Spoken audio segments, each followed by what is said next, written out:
We make choices every day and all day, don't we? Whether it's what time we get up, whether we exercise or not, what food we eat, what route we drive to work, what we work on when we get to work. I mean, there's choices, and so much of it is habitual. We know this. We know that we have thousands. You hear all kinds of different numbers, 37,000, 47, 17, whatever. The number of thousands of repetitive thoughts we have every day kind of helps us be able to function, though, doesn't it? If we had to stop and constantly think so much about getting the cereal out of the cabinet, right? But would we agree that we also can be on autopilot? Maybe at times that we wish we weren't on autopilot. Conscious leadership. Conscious leadership is about being aware when it really matters. Let me tell you about a situation. My husband, Jeff, can we have a shout out for our photographer, Jeff? I always spring that on you. You're like, what? Jeff was driving home recently. So as he was driving down this road that was it just curves. You have to curve if you're going to be driving on the road. Our neighbor, Doug, who we know and like, came out of his home. And as he was driving toward this curve and Jeff was noticing, oh, there's Doug, he also noticed Doug is driving like this. And he doesn't ever not drive like this.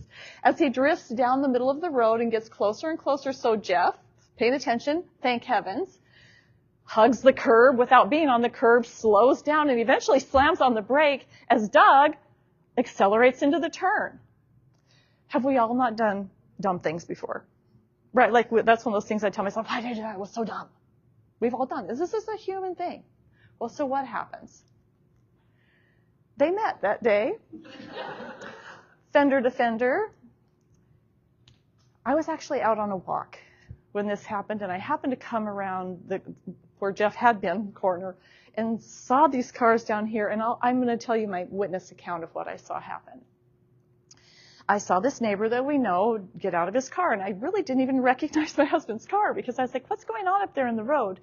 And Doug jumped out. He went over to the driver's side, and now I know Jeff was trying to get his door unstuck. He couldn't get it out, but Doug immediately jumped into conscious leadership. He jumped up, came to see if the other driver was okay. I also saw him taking a moment. He paused as I'm still walking closer to them, and he's like picking up pieces of car out of the middle of the road, and I was like, what happened up there? Still not recognizing it's my husband's car. I'm like, what's happening up there?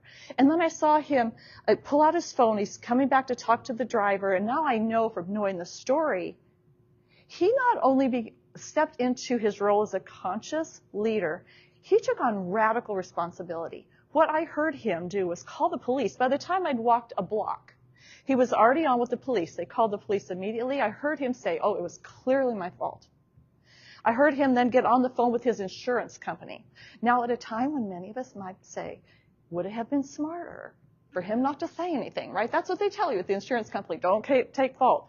No, he was a conscious leader taking radical responsibility. And I heard him tell both the police and the insurance company, it was clearly my fault. Jeff was able to get out of the car, and luckily everyone was okay. The result of Doug's actions that day were us having conversations to be able to say, hey, like we know each other. Like this is unfortunate. It happened literally outside our houses, right? Practically.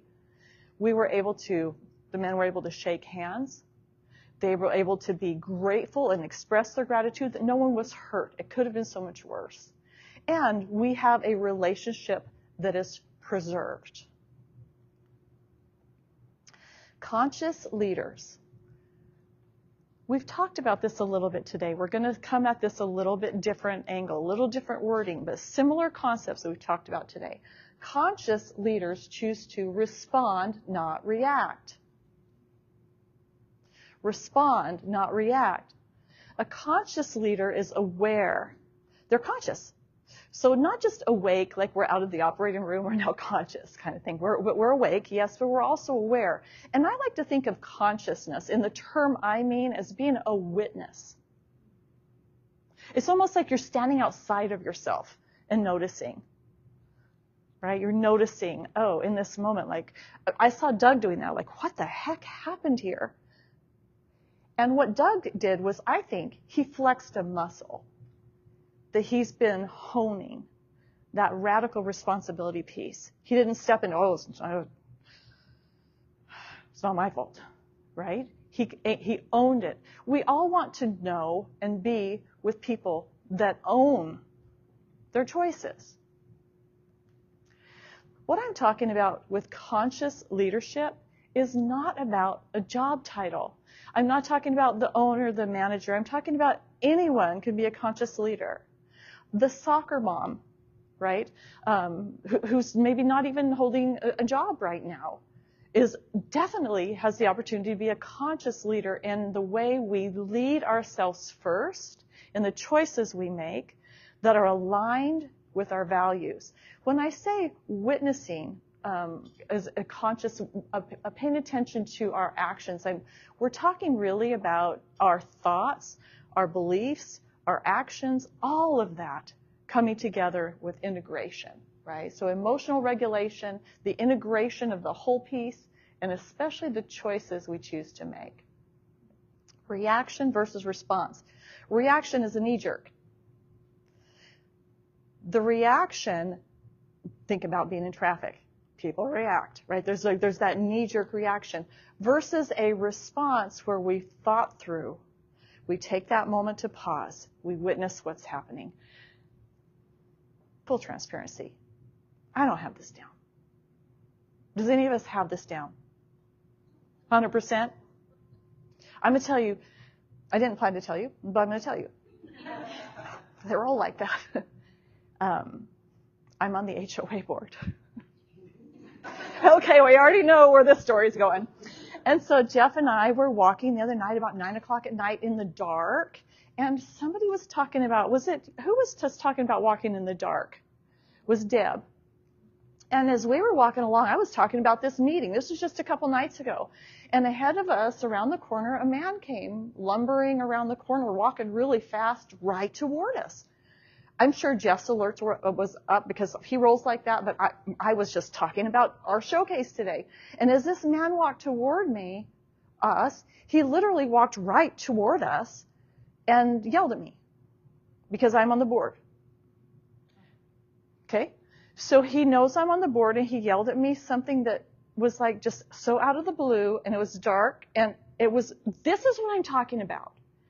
In those moments, have we flexed those muscles enough to where we can just immediately step into like recognizing what's going on here is not the fact that he's upset that I'm feeding the cats in the community, which is what it was. That's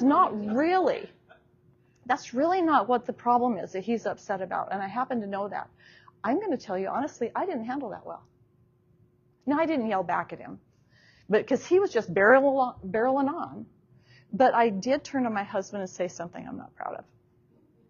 I did. I'm human. And I think what's really important, I want to point this out, because I think often we get up here and we talk as speakers and we share, well, this is how to do it, this is how to do it. We need to be deep in the weeds with it. We need to be flexing those muscles, right? We need to be consciously aware. I knew as soon as I said it, and he heard me. I know that when we make choices like that let me say that differently. When I reacted, even though I thought I was just telling my husband as we kept walking, I've now damaged a relationship, right? In that moment, there was a release, and that's human. We're going to have that release. But what often happens when we don't be aware and really flex that muscle to lean into response and be aligned with our values is we can damage relationships. I have a damaged relationship now that as an HOA board member, I feel responsible for doing something about. Just keeping it real, right? Love this quote. Stimulus, car accident, whatever. A coworker takes a tone with you, right? A client drops their contract. Whatever it is that's happening that is that stimulus, the difference between the space between the stimulus and that response is what I'm talking about. It's in that second. Jeff's auto situation, the neighbor that came at us, all of that happened within just a couple of seconds. None of us are perfect. All of us can do more here. And that's where our power lies, is in that space between. Some of you heard me talk about this. I've shared this quote for years, or this formula for years. I love, love, love this formula. Dr. Michael Cromwell, Go Suck a Lemon. Isn't that a great title? I love this formula because it makes it so simple to remember. An activating event. We see the neighbor come at us, he hits the car. We believe, oh, that shouldn't have happened. We can all agree that shouldn't have happened. And then we have a consequence. We get to decide how we're going to feel about that. We have a consequence. It's our emotional feeling, our fear, our anger, our blame. Here's where all the power is. We get to diffuse. It's in that moment where we choose to align with our beliefs and our values and who we want to be. We can decide, we actually like Doug. Jeff wants to be his friend. He wants to be able to talk. They've talked since. I'm going to say, well, hey, how are you doing? Jeff's car's almost, Jeff's car's ready now. The other guy got a new car. So we want to be able to, right? We want to have this evolved response. Conscious leadership. This is an example of such. Where does this show up for you?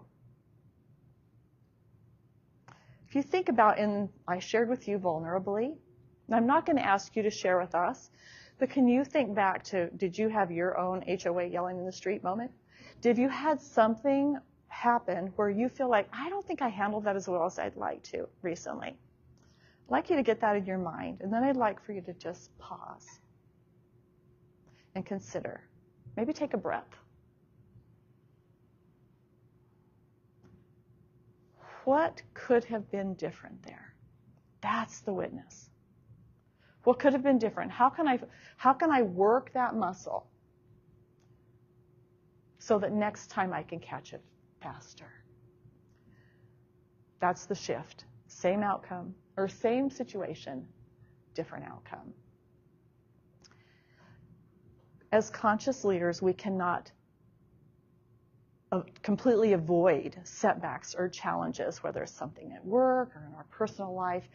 Conscious leadership is really about who we be in all of our life, right? It's really more about recognizing there are always going to be setbacks, there are always going to be challenges. These are messages we've heard today, right? Our world. But what's important is for us to bring a different us to the world, right? So we can work on us and our reaction. To me, conscious leadership is really self-directed leadership. And in that that space between stimulus and our response is where all of your power lies. The chance to grow stronger relationships, explore new opportunities, and really be able to find the success that we seek as teams, as business owners, as HOA board members. And I'll land it there. Even though I didn't intend to land it on HOA board members, we will land it there.